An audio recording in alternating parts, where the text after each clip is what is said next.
dia, Mato Grosso do Sul. Eu sou o Dr. Luiz Ovando e começa agora o nosso programa Tribuna da Saúde aqui na TV Educativa.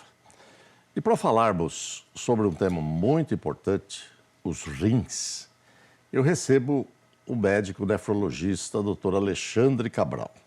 Dr. Alexandre é membro do Departamento de Defesa Profissional da Sociedade Brasileira de Nefrologia e da Associação Médica de Mato Grosso do Sul. Doutor Alexandre, seja muito bem-vindo e muito obrigado por aceitar o nosso convite. Eu que agradeço o convite, doutor Ovando. É um prazer enorme estar aqui com vocês. Nós vamos conversar sobre rim, né? E rim, infelizmente, não é bem lembrado pela população. E você vai ter oportunidade de fazer suas perguntas, inclusive, para esclarecer. O rim só é lembrado quando as pessoas têm dor nas costas.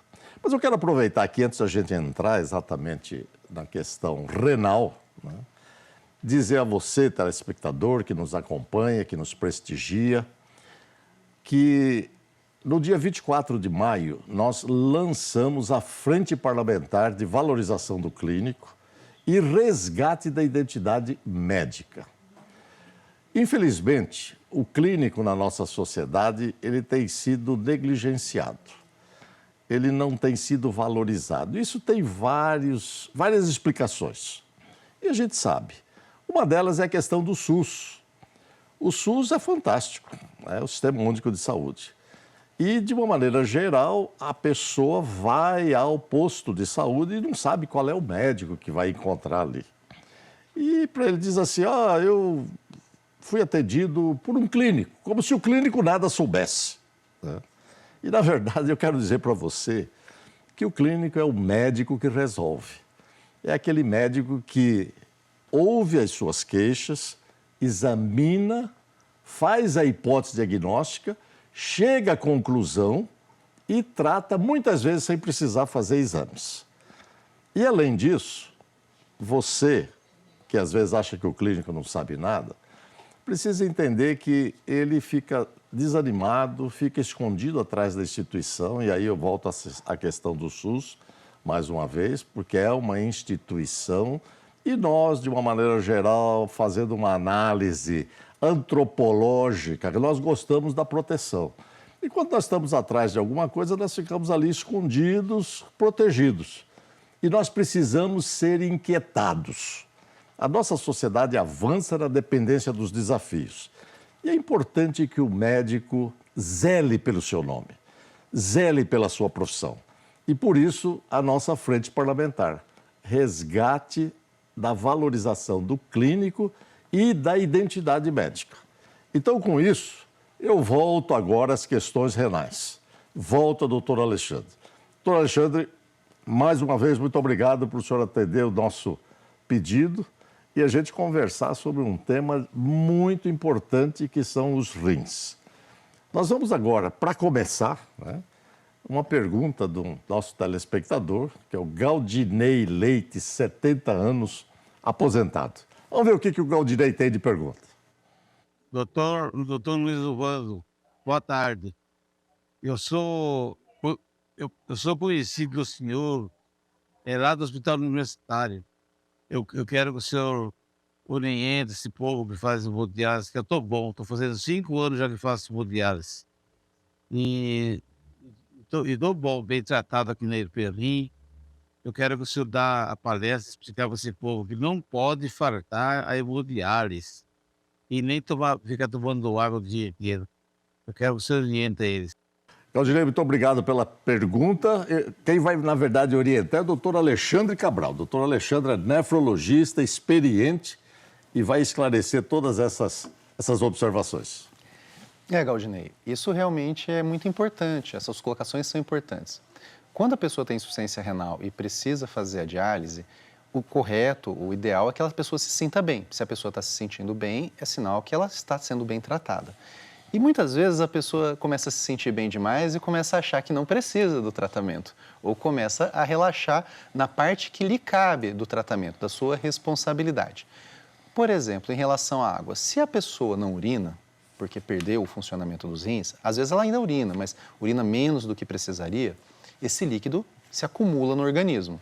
E normalmente ele vai parar nas pernas, que incomoda, mas principalmente vai sobrecarregar o coração e os pulmões. O senhor que é cardiologista sabe que a sobrecarga de líquido a longo prazo ajuda, contribui com a dilatação do coração, com a insuficiência cardíaca, que é algo que vai piorar a qualidade de vida da pessoa e vai, infelizmente, aumentar a chance de morrer, a mortalidade da pessoa. Então, a pessoa tem que restringir líquido, porque se ela acumula muito líquido, porque não faz a restrição de água, ela invariavelmente vai começar a acumular cronicamente líquido no organismo, e isso vai prejudicar muito, principalmente o coração.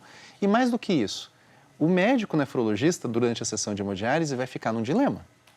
Se ele tira pouco líquido, a pessoa não vai sofrer naquele momento, só que vai acumular e isso no longo prazo vai causar prejuízo. Ou ela vai tirar muito líquido, para poder tirar completamente o excesso de líquido. Só que a pessoa não vai tolerar, ela vai ficar mal, vai se sentir mal. Vai cair a pressão. Vai cair a pressão. É aquela situação quando a pessoa sai da sessão de hemodiálise se sentindo mal, como se tivesse sido sugada por dentro. Ah, porque a hemodiálise não foi bem feita. Não, não é isso. Às vezes aquilo foi o que precisava ser feito para a pessoa não acumular líquido e prejudicar o coração ou morrer afogada nos próprios pulmões, que é uma coisa que pode acontecer. Ou às vezes ter que ficar fazendo sessões extras de Morrer hemodiálise. afogada no seco. Exatamente. No seco de fora. Seco de fora, mas cheio de água dentro do pulmão. O pulmão encharcado. Isso é uma coisa que a gente infelizmente vê. Então, essa questão da restrição de água para quem é dependente de diálise, para quem tem doença renal avançada, é muito importante. E isso, na verdade, não foi uma pergunta, eu só pedi uma confirmação e muito bem confirmado, isso é muito importante e pertinente. Doutor Alexandre, só uma questão em relação a isso. O renal crônico, ele sente mais sede? Depende, né? O que acontece? O renal crônico, quando a gente fala que ele não urina, ele não elimina a água, mas ele não elimina várias outras coisas, inclusive o sal que ele consome, né? Então, infelizmente, a nossa população come muito mais sal do que deveria. O consumo médio de sal do brasileiro é muito grande. E se ele não urina aquele sal em excesso, aquele sal se acumula no organismo e só vai ser retirado na hemodiálise. Agora, vamos comparar uma situação. A pessoa tem rim funcionando 24 horas por dia, 7 dias por semana. Na hemodiálise tradicional, ela vai ter, entre aspas, um rim funcionando para eliminar aquele sal 4 horas, 3 vezes por semana. E sal acumulado é igual a sede. Então, a pessoa acaba tendo mais sede sim, porque ela consome muito sal e tem uma dificuldade sim de eliminação desse sal. E isso causa outros problemas, aumenta muito mais a pressão. Então, por exemplo, uma pessoa que faz hemodiálise, que tem insuficiência renal e tem dificuldade de eliminar sal, vai ter mais pressão alta ainda, além do sal, do acúmulo de líquido. E isso entra num ciclo vicioso que causa mais problemas. Aí a pessoa bebe mais água, acumula mais líquido, bebe mais água, acumula mais líquido. A gente entra Isso num ciclo implica vicioso. naturalmente num treinamento, porque é instintivo, né? Sede é instintivo, né? O indivíduo não consegue segurar quando ele está com sede, né? Não. E aí ele precisa pôr o intelecto para funcionar, ou seja, a cabeça para funcionar. O pessoal instrui isso, É doutor? orientado. Como nós estávamos conversando antes do programa, eu acho que uma grande dificuldade, uma falha nossa como profissionais de saúde, de uma forma geral, e eu acho que o objetivo desse programa é esse, né? Exato. É ajudar a população a ter um pouquinho mais de educação em saúde, em compreender melhor a condição de saúde. Porque o tratamento em saúde, ele não é o profissional que faz. Não sou eu médico, não é o senhor médico que tratamos o paciente, é o paciente que se trata. Na verdade, nós orientamos o tratamento. Então, quando o paciente está lá sendo atendido, você faz uma orientação, como ele deve fazer, você faz uma receita de um remédio.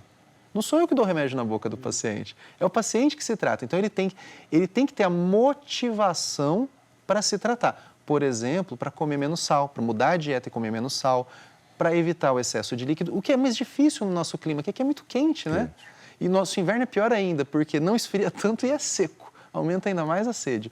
Mas, de uma forma geral, o paciente ele precisa realmente ter a motivação de entender o porquê aquilo é importante. Porque se eu chego e falo ao paciente, não pode comer sal. Ok.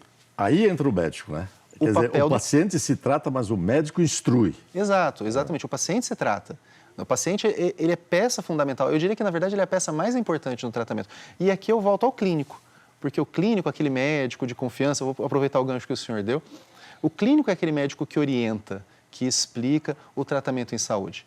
Veja, hoje eu estou no papel de especialista, vamos dizer assim, nefrologista, mas eu não posso deixar ver o paciente como um todo. O senhor, como cardiologista, a mesma coisa. Mas, principalmente, o paciente precisa ter um médico de referência. Isso é uma das coisas que eu gosto da estratégia de saúde da família.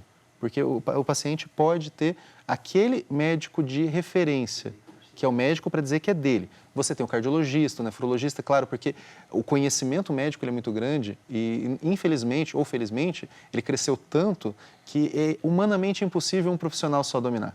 Então, nós temos pacientes em comum. Eu não tenho a competência para discutir as questões cardiológicas do paciente, mas é igual eu sempre falo para os pacientes que eu acompanho. Nós somos um time de médicos cuidando de você. Tem um capitão do time e os outros são auxiliares.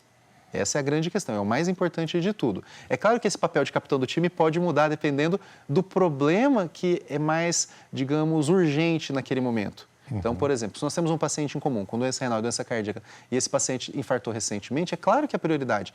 Então, o capitão, quem vai reger a equipe é o senhor. Assim como quando o paciente entra em diálise, está compensadinho do coração, ele acaba tendo uma prioridade mais para o meu lado. Perfeito. Mas isso é muito importante.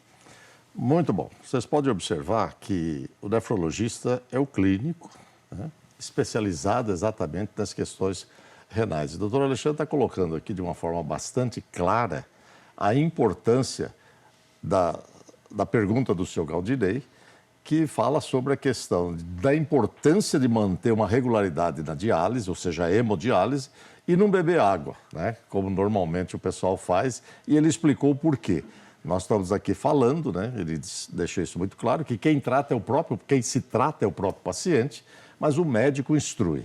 Nós estamos chegando ao fim desse primeiro bloco e quero pedir para você não sair daí.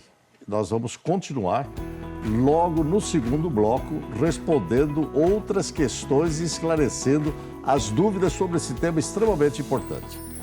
Muito obrigado até aqui, não saia daí.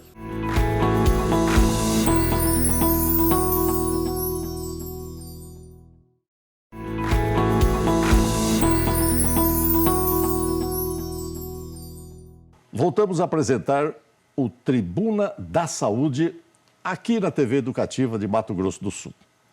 Acompanhe ao vivo pelo portal da Educativa e participe pelo WhatsApp 99832 1122. O nosso convidado de hoje é o médico nefrologista Alexandre Cabral. E nós estamos falando sobre a saúde dos rins. E eu quero colocar alguns dados para você ver a importância, a magnitude dessa questão doenças renais. Os dados do Ministério da Saúde apontam que há no mundo 850 milhões de pessoas com doença renal decorrente de várias causas. A doença renal crônica causa pelo menos 2,4 milhões de mortes por ano. Taxa de mortalidade crescente. E isso, infelizmente, muitas vezes passa desapercebido na fase inicial. E o indivíduo só consegue perceber que ele está sendo comprometido do rim, ou seja, o seu órgão fundamental sendo agredido, quando ele apresenta pressão alta, ele apresenta um acidente vascular cerebral, ou seja, um AVC, normalmente conhecido dessa forma pela população, e as pessoas não sentem absolutamente nada. Nós costumamos dizer que a pressão alta é um assassino silencioso. E o rim é onde normalmente se dá pela vascularização, ele é muito rico em vasos, as alterações iniciais e que também não se percebe. Então é importante você que está aí acompanhando, de vez em quando, fazer uma avaliação. Se você tem mais de 40 anos, e aqui vamos para a faixa geriátrica, 60 anos, se até então você nunca teve nada, é sempre bom você, cada 6 meses, um ano, fazer uma avaliação para ver se está tudo correndo bem, se a sua glicose está boa, se a sua pressão está de acordo. E nós vamos agora, dando continuidade, né, ouvir a pergunta do João Carlos Medeiros, 69 anos, aposentado. Vamos ver o que o João tem de questionamento. Doutor Luiz Ovando, aqui é o João Carlos Medeiros que está falando, e é seu paciente, eu, assim como a minha família inteira, é seu paciente. Então, estou aproveitando a oportunidade dos entrevistadores aqui para lhe fazer uma pergunta, para que o senhor nos informe quais são as doenças que levam o paciente a chegar no renal crônico, perder o rim. Por exemplo, se é diabetes, se é a água contaminada, água salgado, saloba, não essas, porque a gente tem percebido aqui que nós temos aqui no onde eu estou fazendo hemodiálise, por exemplo, que tem bastante pessoas de aldeia. O que que é que leva esse pessoal a ficar nessa situação de perder o rim e ter que fazer hemodiálise? Muito obrigado, João. Vocês podem observar que os dois questionadores são conhecidos meus, inclusive o João, que fala que foi meu paciente. Eu não estou tratando mal, viu, Alexandre? Os pacientes, daí ele chegou nisso. É aquilo que você falou, o paciente se trata. Muitas vezes não seguem verdadeiramente aquilo que você aponta em termos de solução. Mas o João é uma pessoa realmente conhecida de muito tempo e o João está fazendo hemodiálise e ele faz duas perguntas interessantes, né? Quer dizer, o que causa doença de rim? Né? E segunda coisa, ele fala pessoas de aldeia, provavelmente são os povos originais, os índios, né? De uma maneira geral. E a gente percebe, eu tive essa oportunidade de ver isso lá nos Estados Unidos também, os índios tinham a doença mais grave do rim e do coração. É como se o índio ele não estivesse adaptado à cultura criada, ou seja, as mudanças que infelizmente nós, na condição de branco, criamos e evoluímos, e quando eles são aculturados, ou seja, saindo da condição de cultura normal deles, eles acabam respondendo de forma adversa. Então o índio acaba tendo uma evolução desfavorável. É isso mesmo? Bem, vamos lá. Isso vai ser a segunda parte porque tem ligação com a primeira. Primeiro. Existem muitas causas para doença renal crônica, perda de função renal. Mas de longe, disparadamente, em torno de 60% a 70% dos casos, são pessoas ou com pressão alta, ou com diabetes, ou a combinação dos dois. Então, isso é importante, né?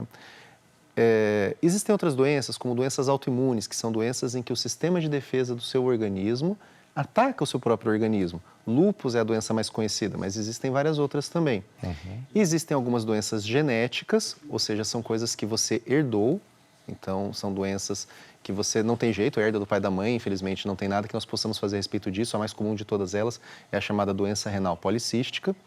E existem também doenças renais causadas por medicamentos, muitas vezes automedicação, seja com anti-inflamatórios, que são medicamentos que são comprados sem qualquer tipo de dificuldade, para dores crônicas, a pessoa toma sem um acompanhamento médico, às vezes por períodos muito prolongados, às vezes em doses muito grandes, e mesmo alguns remédios naturais. O pessoal fala assim, mas é natural, vai causar problema. O veneno de cascavel é 100% natural, não é verdade? Inclusive, de um veneno de cascavel... Sai um remédio, né? Foi desenvolvido um medicamento, uma família toda de medicamentos que nós usamos para tratamento de doenças cardíacas, doenças renais, que são os chamados inibidores de enzima conversora de angiotensina, o captopril, né? Deu até um prêmio Nobel de Medicina.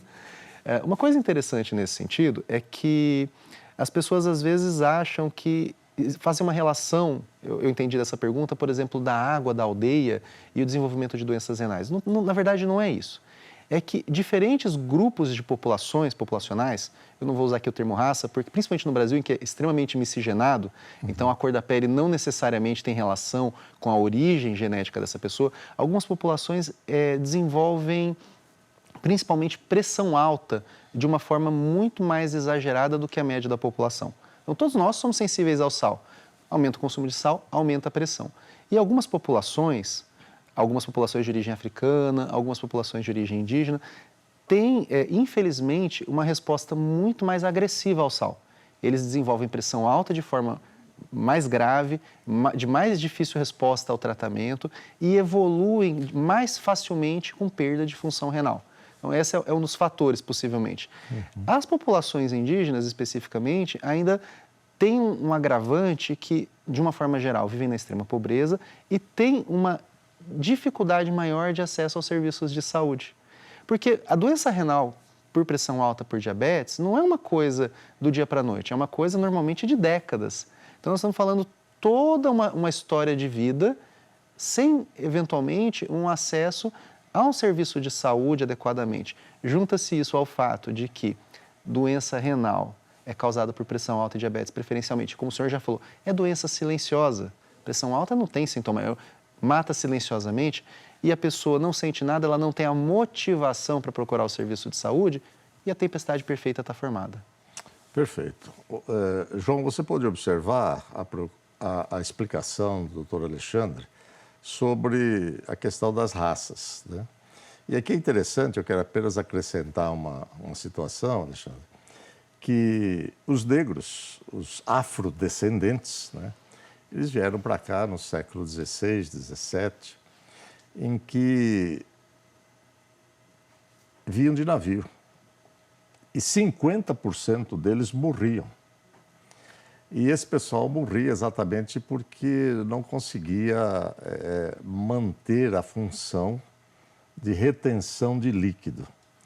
E ficavam aqueles resistentes, né, à questão da desidratação. E esses indivíduos que perseveraram, ou seja, que sobreviveram, foram as pessoas que têm uma tendência maior, de maior sensibilidade ao sal. Reter sal, porque é o sal que retém a água. Exatamente. Então, água e sal são fundamentais. Eu digo sempre, né, isso a gente falava muito para os residentes, dizer, o nosso organismo, ele não aprendeu a se livrar do sal. Ele se livra do potássio, mas do sódio ele não se livra. Então, porque o sódio é igual à retenção de água e a água é igual à vida da mesma forma como o sódio. Então, se a gente olhar para o universo, a gente, principalmente na Terra, a gente vai ver que tudo é sódio e água, né? De uma maneira geral, principalmente em 2/3. Isso é fundamental você entender. Então, não adianta você ficar ingerindo sal, né? Se você ingere sal por ocasião à medida que você vai envelhecendo, você vai perdendo a capacidade renal, inclusive, de controlar bem. Então, é importante saber sobre isso, né? A questão do indígena, da mesma forma, né? Ele ficou sedentário, ficou parado, o organismo não se adaptou num curto espaço de tempo e aí ele começa a ficar diabético com muita frequência. E os diabéticos em dia são difíceis de serem controlados, ficam hipertensos, obesos e, infelizmente, isso é muito ruim, por isso a gente acaba chegando a essa situação. Doutor Alexandre, eu tenho uma outra pergunta aqui que veio por WhatsApp. Diz assim, doutor, é normal acordar várias vezes à noite para fazer xixi, ou seja, urinar? Essa pergunta é do senhor Antônio Silva. Não, não é normal. Não é normal. Então, nós temos principalmente duas vertentes possíveis para isso. Ou o efeito de medicamento, às vezes a pessoa toma um diurético e toma à noite, vai ter o efeito do diurético à noite, mas aí normalmente a pessoa já tem um diagnóstico de doença cardíaca, de doença renal associada. Ou, em homens, pode ser problema de próstata, que muitas vezes o homem fica com vergonha, não vai. Eu estou falando de próstata, embora eu não seja urologista, porque é uma causa de doença renal. É comum. Isso aí é extremamente comum. Aí o sujeito, o que acontece? A próstata está lá grande, apertando o canal da urina, e a pessoa vai lá, urina um pouquinho, a bexiga não esvazia, e mais um pouquinho de urina que produz, a bexiga já está transbordando, a pessoa vai de novo ao banheiro. Já tem o estímulo da micção novamente. Exatamente, que a bexiga está cheia. Agora, em se tratando de doença renal, o que acontece? Vou puxar o gancho, o senhor falou da questão que nós somos feitos para economizar água, reter sal, reter água, porque a vida se originou nos mares, nos oceanos. Exato. E nós migramos evolutivamente para a Terra. E na Terra não tem água disponível à vontade, então nós temos que reter água. O que acontece nessa circunstância? Os nossos rins, eles economizam água. O que acontece quando a gente está dormindo? Nós não estamos bebendo água. Então, você produz um pouquinho de urina, essa urina está um pouquinho concentrada. Você não está bebendo água, você está perdendo água por transpiração. Está faltando água no organismo. O teu rim concentra a urina. Então, tanto é que a urina de manhã, como que é? É aquela urina mais amarela, um cheiro mais forte, porque ela está concentrada, que foi feita no período noturno, enquanto você não bebe água, porque está dormindo. O que acontece com a pessoa que tem doença renal? Ela perde a capacidade de concentrar a urina. É uma urina mais diluída sempre. E aí o que acontece? Como o rim não consegue economizar, a pessoa vai lá e urina. Aumenta o volume. Aumenta o volume. Aí falta água no organismo, a pessoa bebe água. Mas veja, é aquela história, não é porque ela bebeu água que ela urinou. Ela urinou e aí bebeu água porque está faltando água. Porque o rim não consegue economizar água. Aliás, inclusive, isso é uma coisa importante, esse muitas vezes é o primeiro sinal de doença renal. A doença, antes mesmo de se alterarem exames de laboratório, a pessoa perde a capacidade de concentração urinária. Tem uma coisa importante aqui, isso é algo que pode ser também pelo envelhecimento. Então, a pessoa idosa concentra menos, então vai acontecer à medida, mesmo que não haja doença, mas a doença renal faz isso de uma forma muito mais intensa. Doutor Alexandre, tem uma pergunta aqui interessante, muito importante. Nós temos só 2 minutos ainda, mas acho que dá para responder. Diz assim, tomo bastante tereré, não gosto muito de tomar água. Posso fazer essa troca? É Larissa Borges que pergunta. Essa é uma pergunta muito importante, porque a primeira pergunta, quando me fazem isso no consultório, eu respondo com outra pergunta. O que você chama de tereré? Eu tô com esse tereré com água e erva mate. Não tem problema nenhum. Você está bebendo água do mesmo jeito com o saborzinho lá da erva mate. O problema é que o pessoal às vezes mistura muita erva, muita coisa no tereré. E aí eu volto, agora há pouco nós falamos do remédio natural. É natural. Você não sabe o que é. Tem tereré que tem tudo menos erva mate naquele tereré. Aí é um pouquinho mais complicado. Tá Mas certo. bebendo tereré, sem problema. Larissa, você pode trocar, mas não exagere, viu? Esse é o problema que o doutor Alexandre está dizendo aqui. Olha, tudo que é bom dura pouco, viu, Alexandre? Mas nós vamos voltar a conversar aqui oportunamente, inclusive sobre transplante renal, numa outra oportunidade, como fazer, prazer. enfim. Nós vamos voltar a convidá-lo. Eu quero aqui agradecer a sua bondade em atender ao nosso chamamento, ao nosso convite, né? E dizer a você, telespectador, que cuide do rim, né? O rim é um órgão fantástico. Ele tem pelo menos 5 a 6 funções decisivas do equilíbrio de todo o organismo. E se você não cuidar, as coisas degeneram e aí lá na frente talvez você vá ter que fazer a diálise, como aqui o João Carlos e o seu Galdinei, inclusive, fizeram o depoimento. Eu quero aqui agradecer a você que acompanha, agradecer ao doutor Alexandre e pedir a você para seguir nossas redes sociais, @Dr. Luiz Ovando, e vejo você no nosso próximo programa. Até lá!